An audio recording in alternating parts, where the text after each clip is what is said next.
İsa qabağını qaldırıp teredenne, bayların ibadatxananın sadaka kutusuna öz sadakalarını atıp duranını gördü. Ol bir garip dul ayalın hem kuta 2 şay atanını gördü. Ol, size doğrusunu aydiyarın. Bu garip dul ayal hemmelerden köp attı. Bu adamların hemmesi sadaka kutusuna özlerinden artanını attılar. Bu ayal olsa garipliğine qaramazdan bar yoğunu elindeki ähli çörek pulunu attı, deydi.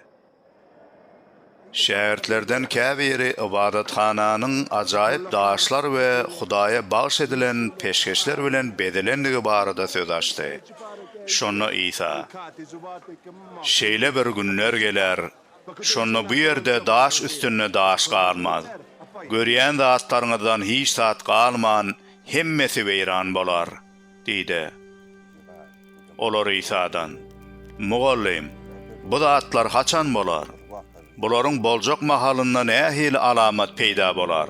diýip soradylar. İsa, "Äge bolun, hiç kim sizi aldaýmasyn. Köpler meniň adym bilen gelip, men şollaryn we wagt golaýlady diýerler. Olaryň ýzyna düşmäň. Uruşlar hem gozgalaňlar barada habarlar eşiteniňizde gorkmaň. Bu zatlar öňürti bolmalylar. Emma entek soňu däldir," diýip jogap berdi. Onsoň İsa olara şeýle diýdi: "Millet millete, paçalyk paçalyga garşy çykar. Aýry-aýry ýerlerde güýçli ýer titremeler, açlyk hem gyrgyn keseli, gorkunç wakalar, gökten uly alamatlar bolar. Emma bu hadisalaryň hemmesinden öň sizi izarlap azar bererler. Sizi sinagogalara tawşyryp türmelere dikarlar. Men sebäpli sizi paçalaryň we hökümdarlaryň huzuruna elterler. Bu bolsa şaýatlyk etmek üçin size bir pursat bolar. Emma siz özüňizi nähili gorajakdyňyzy öňünden gaýgy etmezligi ýüregiňizde düň. Munuň üçin men size söz hem akyldarlyk bererin. Size garşy çykýanlaryň hiç biri muňa ne garşy durup biler, ne de bir zat aýdyp biler. Size ene ataňyz, doganlaryňyz, garyndaşlaryňyz, dostlaryňyz hem haýynlyk ederler. Käbiriňizi öldürerler. Men sebäpli hemmeler size ýigrener. Emma saçyňyzyň bir tary hem kemelmez. Berk durun, şonu janyňyzy halas edersiniz. Goşunlaryň Ýerusalemi gawanlygyny gören çagyňyz onuň weýran ediljek wagtynyň golaýlandygyny bilin. Şonu Ýahudiýadakylar daglara gaçsyn, şäheriň içindäkiler çyksyn, töwerennäkiler şähere girmesin. Berjaý bolmak üçin jeza günleridir. Ol günlerde göwreli aýarlaryň we çagy emdirýänleriň dat gününe, sebäbi ýurda äpet bela beterler iner. Bu halk gazawa duçar bolar. Olar gylyçdan geçiriler. Ýesir alınıp ähli milletleriň arasyna sürgün ediler. Keseki milletler özleriniň möhleti dolýança Ýerusalemi yer bilen ýeksan ederler. Günne, aýda, bu ýyldızlarda alamatlar peýda bolar.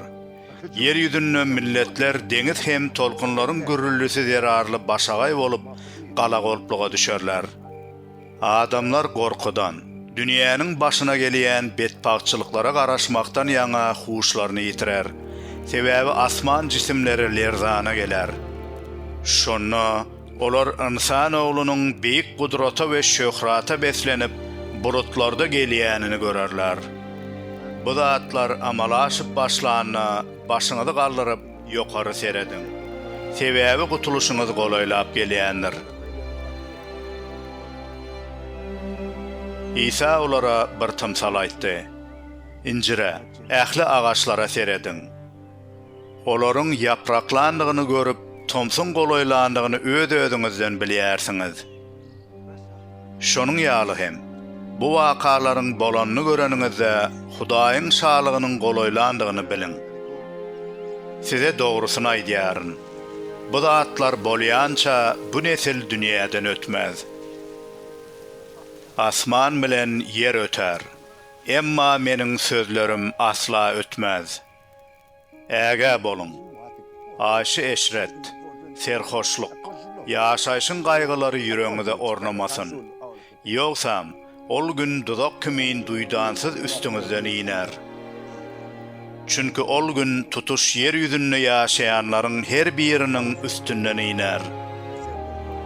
Bu boljak wakalaryň baryndan gaçyp gutular ýaly we insan oglunyň huduryna durup biler ýaly hemişe oýa bolup Hudaýa dilek edin.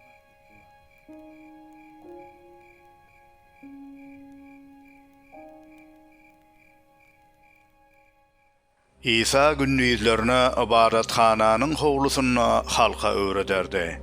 Akşamlaryna bolsa şäherden daşary çykyp, ýejäni Zeytun dagyna geçirerdi. Ir seher bilen ähli halk onuň gürrüňlerini dinlemek üçin ibadathana gelerdi.